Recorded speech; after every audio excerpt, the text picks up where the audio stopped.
So this is the happy situation in which we are discussing the fourth generation leadership.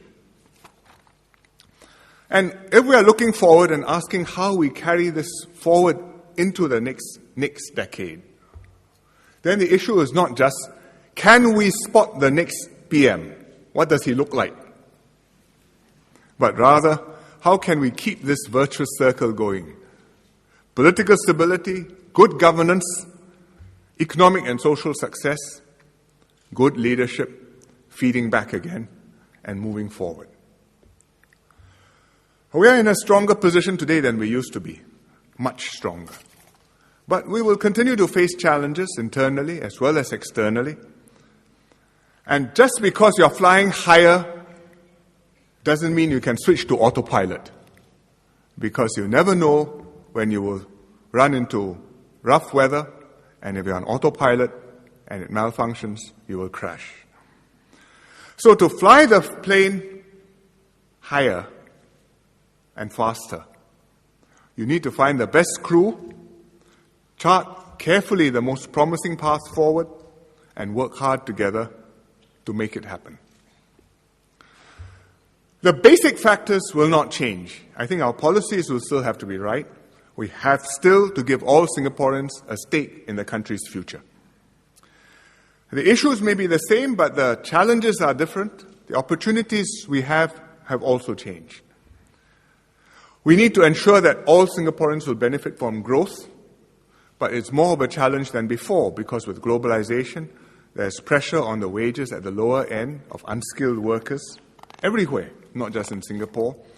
And even middle-income jobs are under pressure in developed countries as more work is sent to India, more work is outsourced to China, and as robots and computers and software become smarter and take over jobs which used to require human beings and human intelligence. That's a challenge. But then on the other side, we have resources. We can do a lot more for ourselves. We've got our education system sorted out. We can make every school a good school. We can provide every child maximum opportunity to develop his or her full potential. Every time I come to NUS, I not only look at the buildings on this side of the road, I look at the buildings coming up on the other side of Ayer Rajah Expressway. And this evening, I could see how they're up, dense, almost complete, and I think some of you will be young enough to make it to get into the university town before you graduate. And the next generation, the Liberal Arts College, Yale, NUS, will also be there.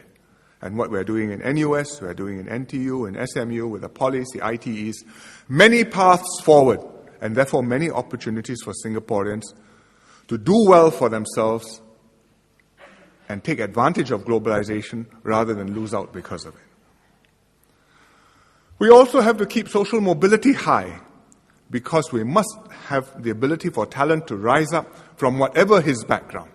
Your parents may be poor. If you are hardworking and able, you can make life better for yourself and for your parents. Your parents may be well off. If you do not have ability to look after yourself, you will not inherit positions and responsibilities just because of your name. And therefore, we must have a society where we can keep on having this free flow, talent moving up all the time, and all the talent in the country being garnered and given maximum opportunity to flower.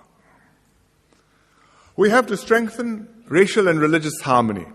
It's something which you've heard year in, year out, and I hope it's something which you've remembered if you've been in school in Singapore from your national education classes.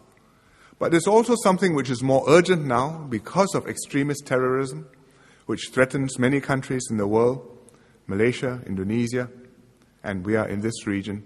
We may be targets too. And so, with the right policies, I think in the next 2 decades, we can solidify our sense of Singapore identity. Having done that, we also must have the PAP continue to represent all Singaporeans.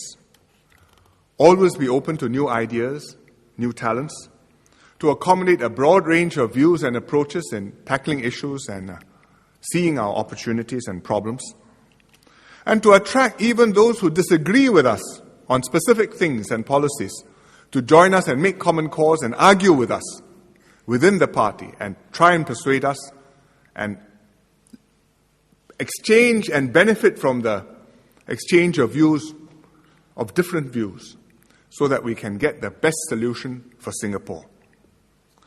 We won't reject critics. In fact, the party should seek them out to discover fresh ideas and fresh views.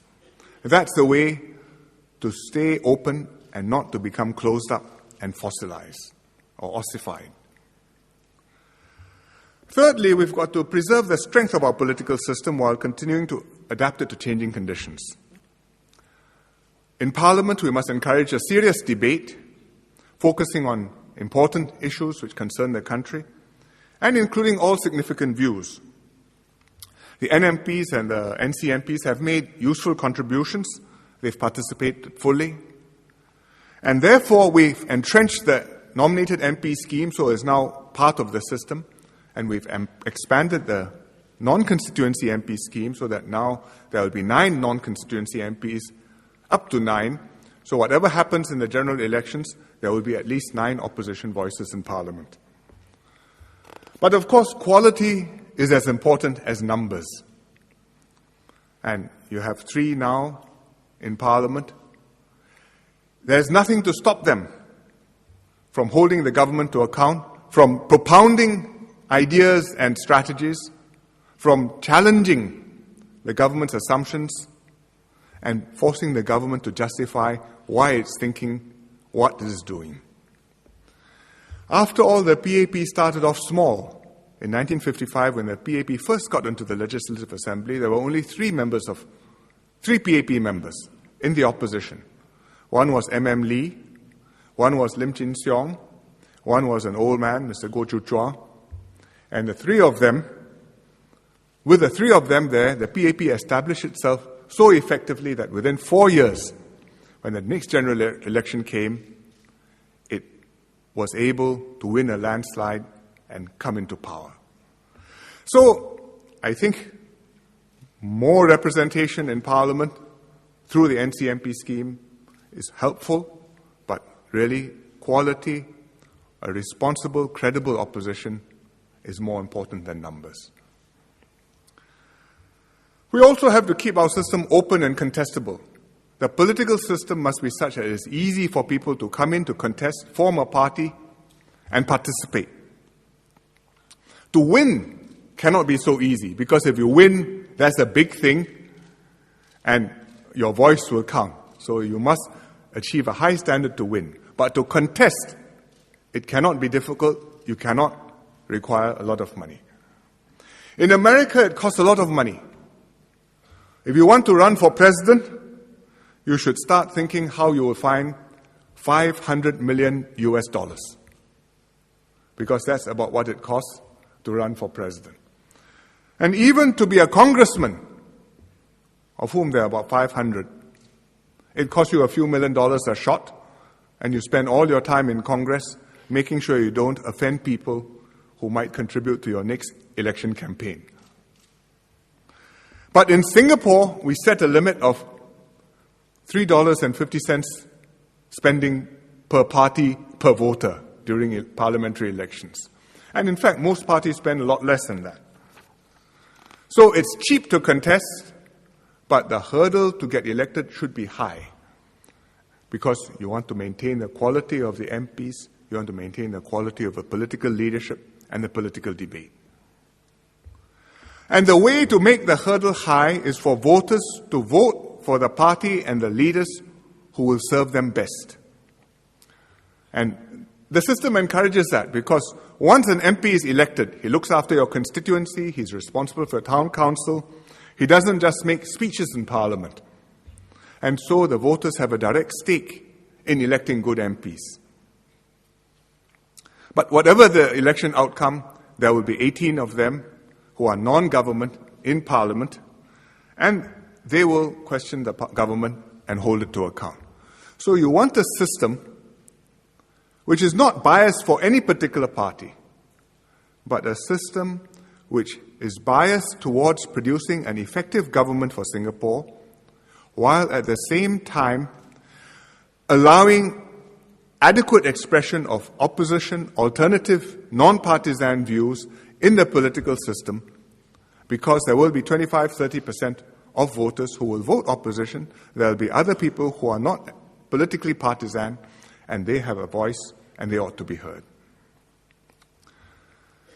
Finally, we have to continue renewing our political leadership. And you look at me and ask what I'm going to do, and I look back at you, the students particularly, and I would say it also depends on you, the Singaporeans amongst you. Because each generation has to produce people who have the ability, the passion, and the commitment, who will contribute to the community, who will become leaders in their own right, and who will help build the Singapore which you want to see in your lives and in your future.